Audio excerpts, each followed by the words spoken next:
សិភៅឈ្នះពាក្យរិះគន់ប្រែក្លាយកម្លាំងអវិជ្ជមានទៅជាវិជ្ជមានពាក្យរិះគន់សត្រូវឬមិត្តភក្តិពាក្យរិះគន់គឺជាអ្វីដែលយើងទាំងអស់គ្នាធ្លាប់ជួបប្រទះវាអាចធ្វើឲ្យយើងឈឺចាប់បាក់ទឹកចិត្តឬធ្វើឲ្យយើងចង់បោះបង់នៅអ្វីមួយចោលប៉ុន្តែចុះបើយើងអាចប្រែក្លាយពាក្យរិះគន់ទាំងនោះទៅជាកម្លាំងជំរុញឲ្យយើងរីកចម្រើនសិភៅនេះនឹងនាំអ្នកធ្វើដំណើរតាមរយៈរឿងនិទានបង្កប់នៅមេរៀនគំនិតទស្សនវិជ្ជាដែលបំផុសគំនិតនិងពាក្យស្លោកដែលនឹងជួយអ្នកឈ្នះលើពាក្យរិះគន់និងបង្កើតជីវិតពោរពេញដោយភាពរឹងមាំតើអ្នកធ្លាប់ទទួលពាក្យរិះគន់ណាមួយដែលធ្វើឲ្យអ្នកផ្លាស់ប្ដូរខ្លួនឯងក្នុងផ្លូវវិជ្ជមានទេដូចពាក្យស្លោកមួយបានលើកឡើងថាពាក្យរិះគន់គឺជាកញ្ចក់ដែលឆ្លុះបញ្ចាំងឲ្យអ្នកឃើញខ្លួនឯងច្បាស់ជាងមុនជំពូកទី1រឿងនិទានក្មេងស្រីនិងគ្រូបង្វឹកតន្ត្រីនៅភូមិមួយក្បែរបឹងទន្លេសាបមានក្មេងស្រីម្នាក់ឈ្មោះសុភីបនាងស្រឡាញ់ការលេងភ្លេងប្រពៃណីខ្មែរជាពិសេសឧបករណ៍ខ្មែរដែលហៅថាខឹមនាងហាត់សមជារៀងរាល់ថ្ងៃប៉ុន្តែនៅពេលនាងសម្ដែងនៅមុខអ្នកភូមិមានអ្នកខ្លះបានរិះគន់ថាសំឡេងខឹមរបស់នាងគ្មានអារម្មណ៍និងខ្វះភាពជាអ្នកជំនាញសុភីបមានអារម្មណ៍ឈឺចាប់ហើយស្ទើរតែបោះបង់ប៉ុន្តែគ្រូបង្វឹកតន្ត្រីរបស់នាងដែលជាលោកតាម្នាក់បាននិយាយថាសុភីបពាក្យរិះគន់គឺដូចជាខ្យល់បក់មកបើអ្នកអនុញ្ញាតឲ្យវាផាត់អ្នកទៅអ្នកនឹងដួលប៉ុន្តែបើអ្នកប្រើខ្យល់នោះឲ្យជួយជំរុញទៅមុខអ្នកនឹងហោះឡើងសូមស្ដាប់ពាក្យរិះគន់ប៉ុន្តែជ្រើសរើសតែអ្វីដែលជួយអ្នកឲ្យរីកចម្រើនសុភីបសម្រេចចិត្តហាត់សមថែមទៀតដោយផ្ដោតលើការបញ្ចូលអារម្មណ៍ក្នុងការលេងខឹមនៅការសម្ដែងបន្ទាប់អ្នកភូមិសរសើរថាសំឡេងខឹមរបស់នាងបានធ្វើឲ្យពួកគេរំជួលចិត្តសុភីបយល់ថាពាក្យរិះគន់មិនមែនជាសត្រូវទេប៉ុន្តែជាមគ្គុទ្ទេសក៍ដែលជួយនាងរកឃើញភាពប្រសើរក្នុងខ្លួនសំណួរពិចារណាតើអ្នកធ្លាប់ទទួលពាក្យរិះគន់ណាមួយដែលជួយឲ្យអ្នករីកចម្រើនដែរទេតើអ្នកអាចបែងចែករវាងពាក្យរិះគន់ដែលស្ថាបនានិងអស្ថាបនាដោយរបៀបណាដោយពាក្យស្លោកមួយលើកឡើងថាពាក្យរិះគន់គឺជាកម្មចណ្ដើរបើអ្នកហ៊ានឡើងវានឹងនាំអ្នកទៅកាន់កំពូលជំពូកទី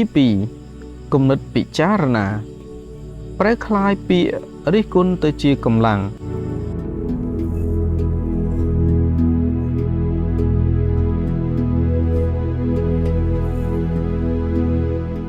ពាក្យរិះគន់អាចបែងចែកជាពីរប្រភេទ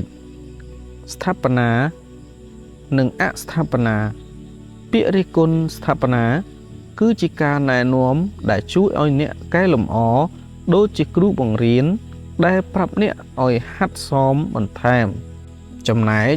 ពាក្យរិះគន់អស្ថាបនាគឺជាការវាយប្រហារដែលមានបំណងធ្វើឲ្យអ្នកអស់សង្ឃឹមដូចជាការនិយាយថា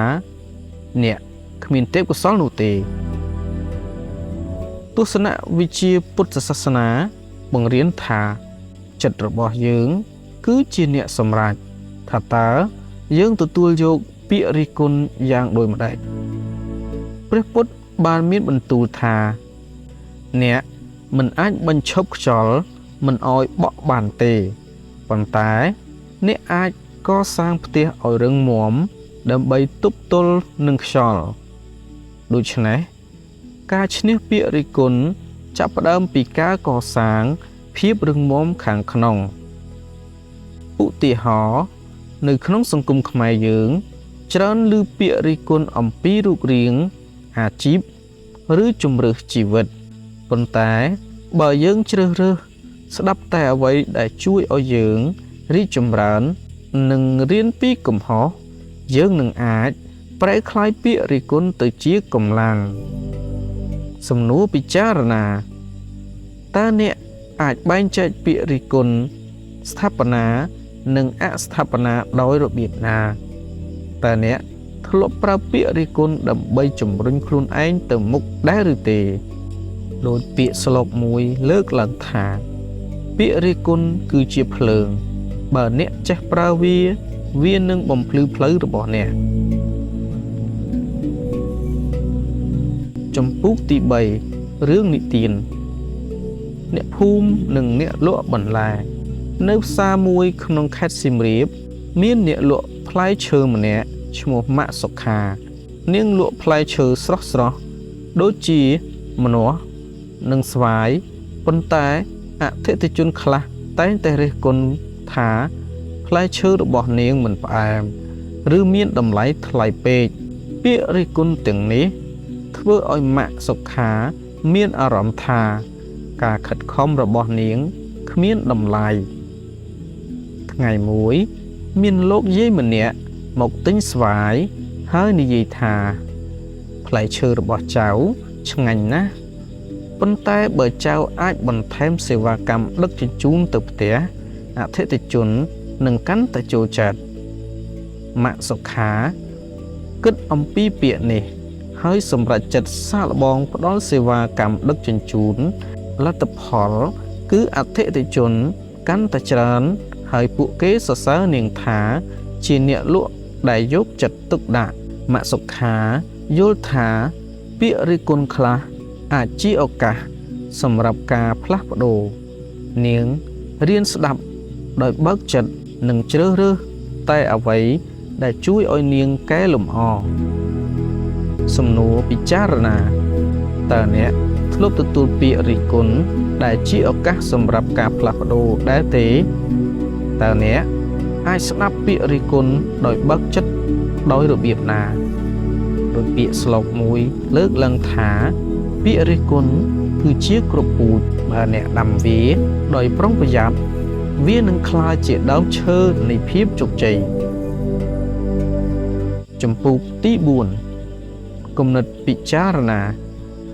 ការកសាងភាពរឹងមាំខាងក្នុងការឈ្នះពាក្យរិះគន់ចាប់ផ្ដើមពីខាងក្នុងនៅក្នុងសង្គមខ្មែរយើងច្រើនតែប្រឈមនឹងពាក្យរិះគន់ពីគ្រួសារមិត្តភ័ក្តិឬសូម្បីតែអ្នកនៅជុំវិញខ្លួនប៉ុន្តែបើយើងមានភាពរឹងមាំខាងក្នុងពាក្យរិះគន់នឹងមិនអាចធ្វើឲ្យយើងបាក់ទឹកចិត្តបាននោះទេទស្សនវិទូលោកខាងលិច Marcus Aurelius ធ្លាប់និយាយថាអ្នកមានអំណាចលើចិត្តរបស់អ្នកមិនមែនលើអ្វីដែលនៅខាងក្រៅនោះទេនៅក្នុងបរិបទខ្មែរយើងអាចអនុវត្តគោលការណ៍នេះតាមរយៈការសមាធិឬការឆ្លុះបញ្ចាំងលើខ្លួនឯងឧទាហរណ៍នៅពេលទទួលពាក្យរិះគន់សួរខ្លួនឯងថាតើពាក្យនេះជួយឲ្យខ្ញុំកែលម្អបានទេឬវាគ្រាន់តែជាសំឡេងរំខានការកសាងភាពរឹងមាំខាងក្នុងក៏មានន័យថាបើជឿជាក់លើតម្លៃរបស់ខ្លួនឯងនៅពេលអ្នកដទៃរិះគន់អ្នកវាមិនមែនជាការកំណត់ថាអ្នកជានរណានោះទេអ្នកជាអ្នកសម្រេចថាអ្នកនឹងទទួលយកពាក្យរិះគន់នោះយ៉ាងដូចម្ដេចសំណួរពិចារណាតើអ្នកមានវិធីអ្វីខ្លះដើម្បីកសាងភាពរឹងមាំខាងក្នុងនៅពេលប្រឈមនឹងពាក្យរិះគន់តើអ្នកធ្លាប់ជឿជាក់លើខ្លួនឯងទោះបីមានពាក្យរិះគន់ច្រើនក៏ដោយពាក្យស្លោកមួយលើកឡើងថាចិត្តដែលរឹងមាំគឺជាខែលការពារប្រឆាំងនឹងពាក្យរិះគន់ចំពុកទី5បណ្ដុំពាក្យស្លោកទស្សនវិជ្ជា1ពាក្យរិះគន់គឺជាខ្យល់ បើអ្នកចេះប្រើវានឹងជួយអ្នកឲ្យហោះឡើង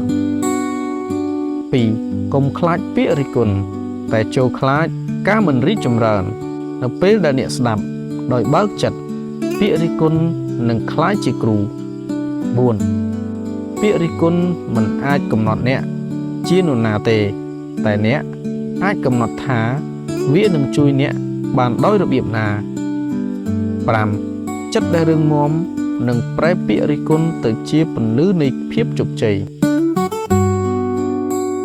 ជំពូកទី 6 សេចក្តីសន្និដ្ឋានឈ្នះពាក្យរិះគន់ឈ្នះជីវិត ពាក្យរិះគន់គឺជាផ្នែកមួយនៃជីវិតវាដូចជាភ្លៀងដែលធ្លាក់មកពេលខ្លះធ្វើឲ្យយើងសើមប៉ុន្តែពេលខ្លះក៏ជួយឲ្យគ្រាប់ពូជនៃភាពជោគជ័យរបស់យើងដុះលូតលាស់សៀវភៅនេះបានបង្ហាញតាមរយៈរឿងនិទានគំនិតនិងពាក្យស្លោកថាការឈ្នះពាក្យរិះគន់មិនមែនជាការបដិសេធវាទេប៉ុន្តែជាការទទួលយកនិងប្រើប្រាស់វាដើម្បីធ្វើឲ្យខ្លួនឯងកាន់តែប្រសើរនៅក្នុងសង្គមខ្មែរយើងតែងតែប្រឈមនឹងការវិនិច្ឆ័យប៉ុន្តែបើយើងមានចិត្តរឹងមាំនិងឆន្ទៈក្នុងការរៀនសូត្រពាក្យរិះគន់នឹងក្លាយជាជំហានឆ្ពោះទៅកាន់ភាពជោគជ័យចូលចាប់ផ្ដើមថ្ងៃនេះដោយស្ដាប់ពាក្យរិះគន់ដោយបើកចិត្តនិងប្រែក្លាយវាទៅជាកម្លាំងសំណួរចុងក្រោយតើអ្នកនឹងប្រឈមមុខនឹងពាក្យរិះគន់បន្ទាប់នៅក្នុងជីវិតរបស់អ្នកដោយរបៀបណាដោយពាក្យស្លោកមួយបានលើកឡើងថាឈ្នះពាក្យរិះគន់នោះអ្នកនឹងឈ្នះខ្លួនឯង